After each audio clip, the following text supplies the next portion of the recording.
नमस्कार और आज के इस विश्लेषण में स्वागत है। आज हम सीधे एक ऐसी कहानी में डीप डाइव करने वाले हैं जहां एक छोटी सी सिलिकॉन वैली स्टार्टअप ने, जिसके पास न तो कोई कार बनाने का अनुभव था और न ही कोई फैक्ट्री, सदियों पुरानी अरबों डॉलर वाली ऑटोमोबाइल इंडस्ट्री को पूरी तरह से हिलाकर रख दिया। ये सिर्फ एक कार की कहानी नहीं है, ये एक ऐसे बिजनेस मॉडल की कहानी है जिसने सारे रूल्स ही बदल दिए हैं। लेकिन हाँ, इसकी शुरुआत भारी आलोचना और संदेह के साथ हुई थी। जरा इस कोट पर गौर करते हैं। 2006 में जो उस वक्त दुनिया की सबसे बड़ी कार कंपनी थी, जनरल मोटर्स, उनका सीधा सा मानना था कि इलेक्ट्रिक कार्स अभी असली दुनिया के लिए तैयार ही नहीं है। उनका कहना था कि कस्टमर्स इन्हें खरीदना ही नहीं चाहते। अब सबसे दिलचस्प बात यहाँ पर यह है कि इस नकारात्मक सोच में सिर्फ जनरल मोटर्स अकेला नहीं था। टोयोटा के सीईओ ने बैटरी इलेक्ट्रिक व्हीकल्स को पूरी तरह से अनरियलिस्टिक बता दिया था, और वोल्क्सवैगन की लीडरशिप का तो यह भी कहना था कि ये टेक्नोलॉजी अभी दशकों दूर है।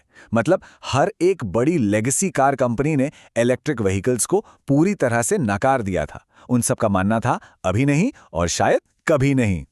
तो आखिर एक नई कंपनी ने इन सभी दिग्गजों को गलत कैसे साबित किया? आज के इस एक्सप्लेनर में हम इन 5 मुख्य हिस्सों को कवर करेंगे: the real origins, the secret master plan, 5 rules of disruption, Tesla by the numbers और आखिर में चैलेंजेस एंड द फ्यूचर। तो चलिए शुरू करते हैं पहले भाग से, द रियल ओरिजिन्स। और यहाँ एक छोटा सा ट्विस्ट है। इस कंपनी की शुरुआत असल में एलॉन मस्क ने नहीं की थी।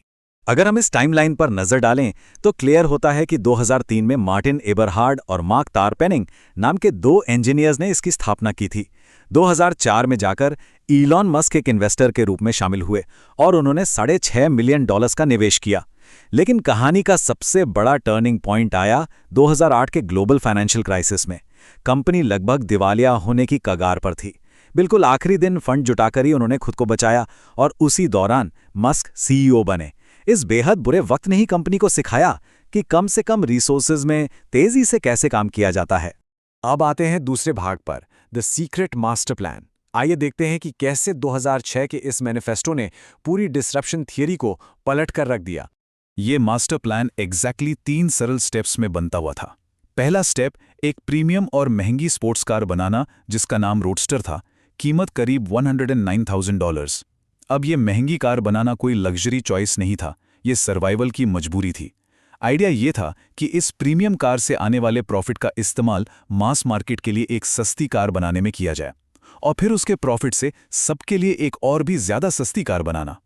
अगर वो लोग शुरुआत में ही सस्ती कार बनाते तो महंगी बैटरी रिसर्च के खर्च के बोझ तले कंपनी वहीं खत्म हो जाती। ये रणनीति बहुत ही ब्रिलियंट थी। आमतौर पर नई टेक्नोलॉजी पहले मार्केट के सस्ते हिस्से में आती है और फिर धीरे धीरे प्रीमियम मार्केट में जगह बनाती है, जिसे क्लेटन क्रिश्चियनसन की क्लासिक डिसरप्शन थियरी कहा जाता है। लेकिन यहां बिल्कुल उल्टा हुआ। उन्होंने मार्केट के टॉप यानी सबसे महंगे हिस्से से शुरुआत की और धीरे धीरे सस्ते मॉडल्स की तरफ बढ़े। इस रिवर्स डिसरप्शन को अंजाम देने के लिए बेहद धैर्य की जरूरत थी। तीसरा भाग, 5 रूल्स ऑफ डिसरप्शन। चलिए उन 5 स्पेसिफिक स्ट्रक्चरल बदलावों को समझते हैं जिनके सामने पुरानी लेगेसी कार कंपनीज पूरी तरह असहाय नजर आईं। पहला नियम, डीलरशिप मॉडल को पूरी तरह से बायपास कर देना। पुरानी कार कंपनीज हमेशा इंडिपेंडेंट डीलर्स के जरिए अपनी कार्स बेचती हैं, जहां अक्सर मोल भाव चलता रहता है। इसके बजाय एक डायरेक्ट सेल्स मॉडल अपनाया गया, सीधे ग्राहक तक पहुंच, वो भी एक फिक्स प्राइस पर। रिजल्ट क्या हुआ? बीच का डीलर मार्जिन पूरी तरह बच गया, मुनाफे में जबरदस्त इजाफा हुआ और सबसे खास बात, कस्टमर एक्सपीरियंस पर कंपनी का पूरा कंट्रोल रहा। दूसरा नियम, डिजाइन में मैकेनिकल की जगह सॉफ्टवेयर को प्राथमिकता देना। देखिए, आजकल की ईवी गाड़ियां प्रैक्टिकली पहिए पर चलने वाले स्मार्ट कंप्यूटर्स हैं। एक बहुत ही पावरफुल उदाहरण लीजिए।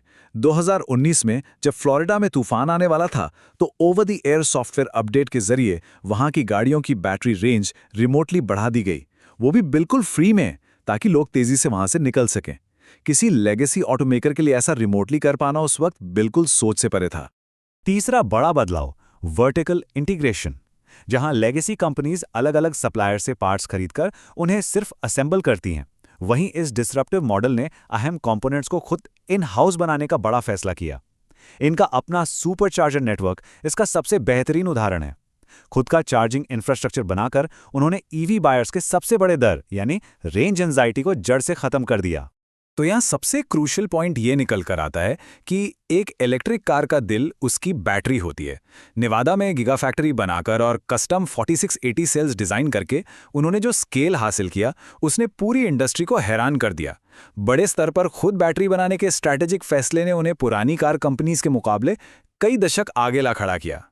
और पांचवा नियम, ब्रांड को सिर्फ एक प्रोडक्ट नहीं बल्कि एक मूवमेंट बनाना। ये पॉइंट काफी इंटरेस्टिंग है क्योंकि उनका ट्रेडिशनल एड स्पेंड बिल्कुल जीरो था। टीवी कमर्शियल्स और बिलबोर्ड्स पर कोई खर्च नहीं। इसके बजाय उन्होंने एक ऐसी कम्युनिटी बनाई जहां ग्राहक ही उनके ब्रांड इवेंजलिस्ट बन गए। इस ऑर्गेनिक सोशल मीडिया एम्प्लीफिकेशन ने उन्हें वो फ्री मार्केटिंग और पीआर अटेंशन दी जो बाकी लोग करोड़ों खर्च करके भी नहीं पाते। चौथा भाग, टेस्ला बाय द नंबर्स। चलिए इन चतुर रणनीतियों को थोड़ा हार्ड डेटा और जमीनी आंकड़ों के नजरिए से देखते हैं।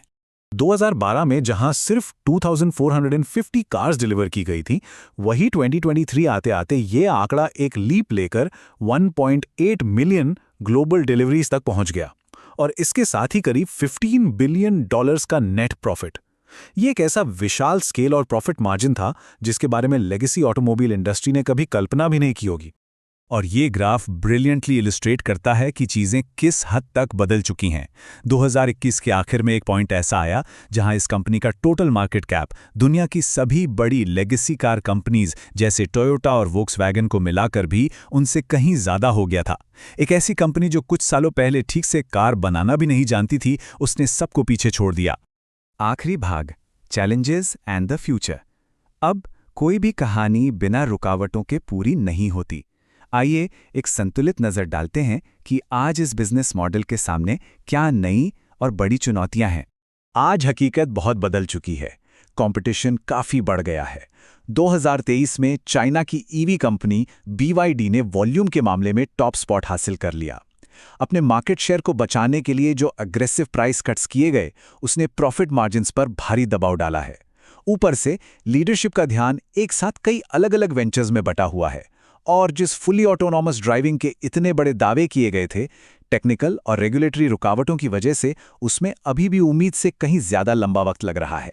लेकिन इन सब के बावजूद आगे का रोड मैप अभी भी बेहद महत्वाकांक्षी है।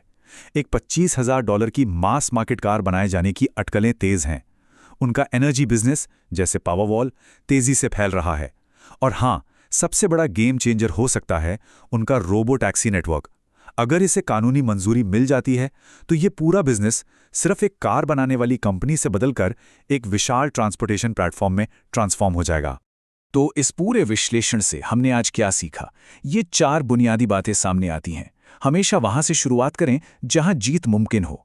अपने सबसे ज़रूरी कंपोनेंट्स को खुद कंट्रोल करें, लंबे समय तक धैर्य बनाए रखें और सबसे इंपॉर्टेंट, सिर्फ एक बेहतर प्रोडक्ट पर निर्भर ना रहकर पूरा का पूरा एक बेहतर बिजनेस मॉडल खड़ा करें। एक सच्चाई जो बिल्कुल क्लियर है, चाहे किसी इंडस्ट्री के पास सादियों का अनुभव हो या अरबों डॉलर्स का कैपिटल, कोई भी लेगेसी इंडस्ट्री डिसरप्शन से पूरी तरह सुरक्षित नहीं है। एक रैडिकली बेहतर आइडिया पूरे सिस्टम को पलट सकता है। और इसी विचार के साथ हम इस डीप डाइव को खत्म करते हैं। जाते जाते एक बड़ा सवाल जो हम सबको सोचना चाहिए, ऑटो इंडस्ट्री के बाद ऐसी और कौन सी पुरानी और बड़ी इंडस्ट्री है जिसका अगला नंबर आने वाला है?